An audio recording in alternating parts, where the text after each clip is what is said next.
ഈ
അവസാന ഫ്രെയിം ആകാശ ദൃശ്യം ആ ഗൗരവം വ്യക്തമാക്കൊണ്ട് ദേശീയപാതയുടെ പണി നടക്കുകയാണ്. ഒരു സുരക്ഷാ ഓഡിറ്റിങ്ങോ സുരക്ഷാ മാനദണ്ഡമോ ഇല്ല. വാഹനങ്ങൾ സർവീസ് നടത്തുന്നതിന് ഇടയിലാണ് ഇടിഞ്ഞു താണത്, വലിയ ഗർത്തം രൂപപ്പെട്ടത്. സ്കൂൾ ബസ് ഉൾപ്പെടെ ആ റോഡുണ്ടായിരുന്നു എന്താണ് വലിയ ഗൗരവതരമായ കാര്യം. 4 വാഹനങ്ങൾ അപകടത്തിൽപ്പെട്ട്. അവിടെ നിന്നുള്ള പുതിയ ആകാശ ദൃശ്യങ്ങളാണ് മാതൃഭൂമി ന്യൂസിലൂടെ പ്രേക്ഷകർ കാണുന്നത്. യാത്രക്കാർ സുരക്ഷിതരാണ് എന്ന ആശ്വാസം മാത്രമേ ഉള്ളൂ. ഇപ്പോൾ ക്രെയിൻ ഉപയോഗിച്ച് അവിടെ കുടുങ്ങിക്കിടക്കുന്ന വാഹനങ്ങൾ ഉൾപ്പെടെ നീക്കാനുള്ള ശ്രമം നടക്കുകയാണ്. എത്രത്തോളം ഉയരത്തിൽ, എത്രത്തോളം വീതിയിലാണ് അവിടെ റോഡിൻ്റെ പണി നടക്കുന്നത്, പാലങ്ങളുടെ പണി നടക്കുന്നതെന്ന് അതുവഴി യാത്ര ചെയ്ത ആളുകൾക്ക് മനസ്സിലാകും. അതിൻ്റെ ഒരു മിനിയേച്ചറാണ് ഈ ദൃശ്യങ്ങളിൽ വ്യക്തമാകുന്നതും. ആകാശ ദൃശ്യങ്ങൾ കുടേക്കോടി ക്ലാരിറ്റി അപകടവുമായി ബന്ധപ്പെട്ട് വരികയാണ്.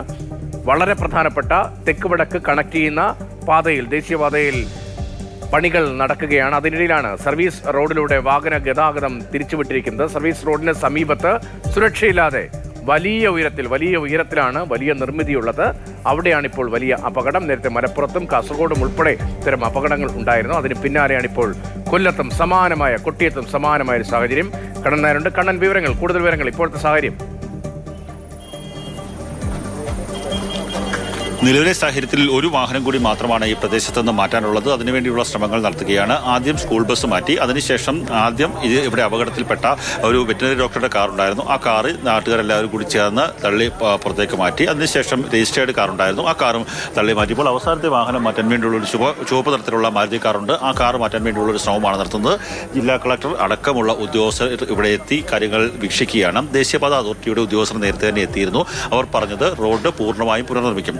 മാത്രമല്ല ഇതിനെക്കുറിച്ച് ഈ നിർമ്മാണം ഏറ്റെടുത്ത കരാർ കമ്പനിയോട് റിപ്പോർട്ട് ആവശ്യപ്പെട്ടിട്ടുണ്ട് എന്നുള്ളതാണ് NHAI ഉദ്യോഗസ്ഥർ പറയുന്നത്. അങ്ങനെയൊക്കെ ആണെങ്കിൽ പോലും ഇതിൻ്റെ നിർമ്മാണത്തിൻ്റെ പുരോഗതി അല്ലെങ്കിൽ അതിൻ്റെ ഒരു മേൽനോട്ടം വഹിക്കാൻ ഈ NHAI ഉദ്യോഗസ്ഥർ തയ്യാറായില്ല എന്നുള്ള ആക്ഷേപം വളരെ ശക്തമാണ്. അത് ഒരു തരത്തിൽ സത്യവും തന്നെയാണ്. ഈ ചോദ്യങ്ങൾ നമ്മൾ അവരോട് ചോദിച്ചു. ആ സമയത്ത് അവർ പറഞ്ഞു ഒരു തരത്തിലുള്ള സൂപ്പർവിഷൻ്റെ പ്രശ്നങ്ങളും ഉണ്ടായിട്ടില്ല, കൃത്യമായിട്ടുള്ള നിരീക്ഷണവും ഒക്കെയുള്ള കാര്യങ്ങൾ തന്നെ ഉണ്ടായിരുന്നു. പക്ഷേ ഇത് എങ്ങനെയാണ് അപകടം സംബന്ധിച്ചൊരു റിപ്പോർട്ട് എന്ത് തന്നെയായാലും ആവശ്യപ്പെടുമെന്നുള്ളത് തന്നെയാണ് ദേശീയപാത അതോറിറ്റി ഉദ്യോഗസ്ഥർ പറയുന്നത്. നമുക്ക് ആ ആകാശ ദൃശ്യങ്ങളിലേക്കൊന്ന് പോകാം രതീഷ്.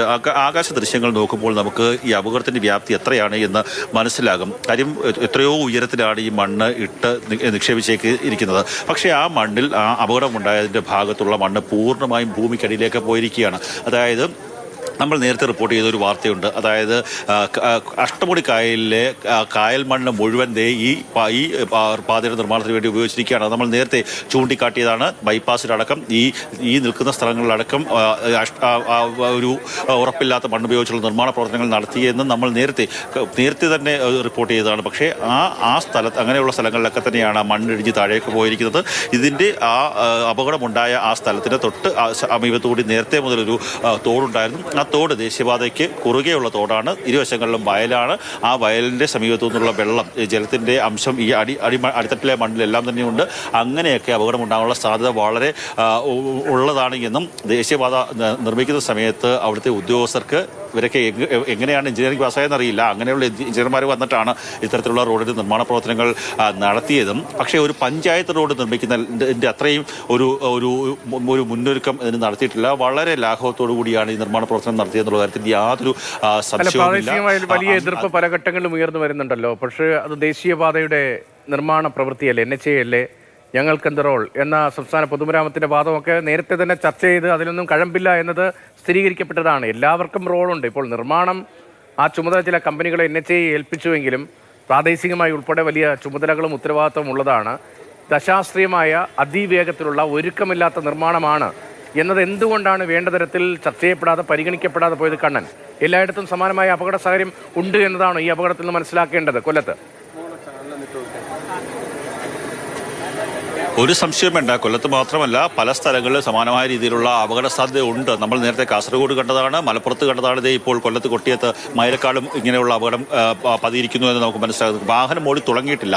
വാഹനം ഓടി തുടങ്ങാത്ത റോഡിന്റെ ഭാഗമാണ് ഇരുന്ന് താഴേക്ക് പോയിട്ടുള്ളത്. അതിന് വാഹനം ഓടിക്കഴിഞ്ഞാൽ ഭാരമുള്ള വാഹനങ്ങൾ കയറി കഴിഞ്ഞാൽ ഉണ്ടാകുന്ന അവസ്ഥ എന്തായിരിക്കുമെന്നൊന്ന് ചിന്തിച്ചു നോക്കാം. അങ്ങനെയുള്ള അപകടങ്ങളൊന്നും ഉണ്ടാകാതിരിക്കട്ടെ എന്ന് നമുക്ക് പ്രത്യാശിക്കാം. എന്തുതന്നെയായാലും ആ ദേശീയപാത നിർമ്മാണത്തിലെ പ്രശ്നങ്ങൾ തന്നെയാണ് ഇത്തരത്തിലുള്ള അപകടത്തിന് കാരണം. ഇന്ന് ഒരു 3:55 കൂടിയാണ് സംഭവം ഉണ്ടാകുന്നത്. സ്കൂളിൽ നിന്ന് കുട്ടികളെ വിളിച്ച് വീട്ടിലേക്ക് കൊണ്ടുപോവുകയായിരുന്നു, വീട്ടിൽ വിടാൻ വേണ്ടി പോവുകയായിരുന്നു. ആ സമയത്ത് ആദ്യം വന്നത് ഒരു വെറ്റിനറി ഡോക്ടറുടെ കാറാണ്. അവരുടെ കാറ് നേരെ അവരോട് സംസാരിക്കുമ്പോൾ പറയുന്നത് വളരെ വേഗത്തിൽ ഒരു കുലുക്കമുണ്ടാകുന്നു. അതിനുശേഷം കാർ മുകളിലേക്ക് പൊങ്ങുന്നതാണ് കണ്ടത്. എന്ത് ചെയ്യണമെന്നറിയില്ല, നിലവിളിച്ചുകൊണ്ടും ഉള്ള ബാഗും അതുപോലെ തന്നെ ഫോൺ അടക്കമുള്ള കാര്യങ്ങൾ ഉപേക്ഷിച്ച് ജീവനെങ്കിലും കിട്ടട്ടെ എന്ന് കരുതിക്കൊണ്ട് അവർ ഇറങ്ങി ഓടുകയാണ്. ആ സമയത്ത് തന്നെ അവർ കാണുന്നത് നേരെ പുറകിലത്തെ വാഹനത്തിൽ നിന്നും ആൾക്കാർ ഇറങ്ങി ഓടുന്നു. സ്കൂൾ ബസ്സിലെ ആയയും ഡ്രൈവർ ഷാജിയും ചേർന്ന് ആ കുട്ടികളെ രക്ഷപ്പെടുത്തി വരുന്നൊക്കെയാണ് കണ്ടത്. അവർ വളരെ ഭീതിയോടുകൂടിയാണ് ആ കാര്യങ്ങൾ പറഞ്ഞത്. ആ എന്തുതന്നെയായാലും ആ ആകാശ ദൃശ്യങ്ങൾ നമുക്ക് അതിന്റെ വ്യാപ്തി, അപകടത്തിന്റെ വ്യാപ്തി, അപകടത്തിന്റെ വ്യാപ്തി വ്യക്തമാക്കുന്ന ആകാശ ദൃശ്യങ്ങളാണ്. അതുവഴി യാത്ര ചെയ്ത് എല്ലാവർക്കും അറിയുന്നതുമാണ്. അവിടുത്തെ സ്ഥിതി എത്രത്തോളം ഭയാനകമാണ് എന്നത്. ഒരു അപകടമുണ്ടായാൽ രക്ഷപ്പെടുക എന്നത് തന്നെ അത്ഭുതമാണ്. അത്തരമൊരു അത്ഭുതമാണ് ഇന്ന് സംഭവിച്ചത്. കണ്ണൻ നായരാണ് തത്സമയം ആ സ്ഥലത്ത് നിന്ന് വിവരങ്ങൾ നൽകിക്കൊണ്ടിരിക്കുന്നത്.